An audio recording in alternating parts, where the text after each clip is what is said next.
Hi, my name is John Petty, and I'd like to welcome you to another episode of Growing Up in Flip Flops. This episode I have entitled Say Something. When I was in high school, a local television station had a quiz program, that was modeled after the old College Bowl game show, which had been hosted by Betty White's husband, Alan Ludden. College Bowl was competing teams representing various universities answering questions of general knowledge. Well, our local version was called High Q.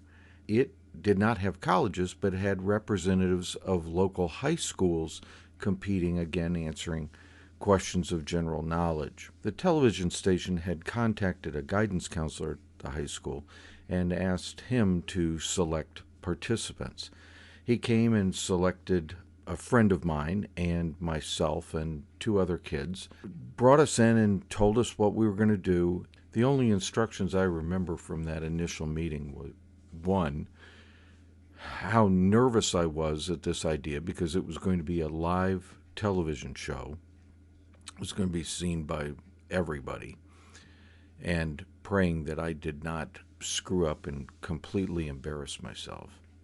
Secondly, the guidance counselor decided that my friend and I were the two experts on history that he had chosen.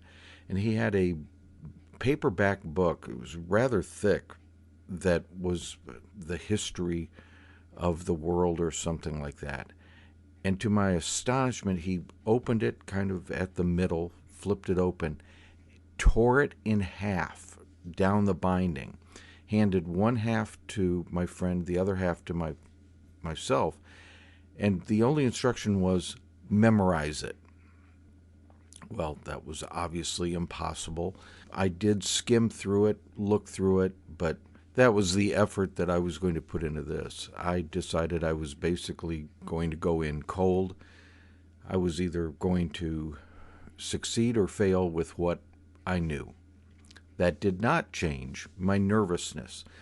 I remember the Sunday afternoon of the taping, I drove past the local Dairy Queen and got myself a large chocolate shake and took it with me into the studio and had it hidden underneath our desk. And during every commercial break, I popped that thing out and took a big slug of chocolate milkshake to calm my nerves. Well, anyway, we get into the game. The way it was formatted, there would be a general question that either team could buzz in on. I mean, who could ever answer first? And if you answered that question correctly, you got a bonus question.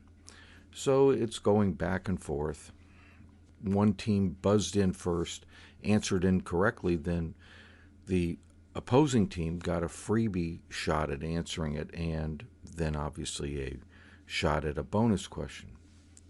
I really don't remember any of the questions, except for one, which is the basis of this story.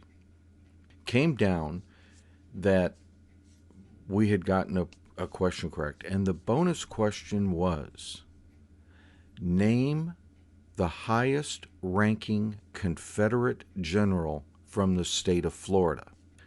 Now, that may seem very obtuse and trivial, but we were in the state of Florida, so it was relevant to Florida history and all that. Well, the other three people on the panel had no idea. It was a bonus question, so we had some free time. And since I was supposedly the history guy, they all turned to me. Well, who is it? I have no idea. None. Complete no idea who this individual might be. But they're looking, come on, say something, do something. So rather than simply saying, I don't know, I answered, General Smith. The moderator looks and says, that's correct. The full answer is, which I have never forgotten, is Edmund Kirby Smith. who was the highest ranking Confederate general from the state of Florida. Well, I remembered one question. I don't remember too much else about my couple stints on High Q, but I did learn a lesson from that. If there's no penalty when you're asked a question, say something. Say anything.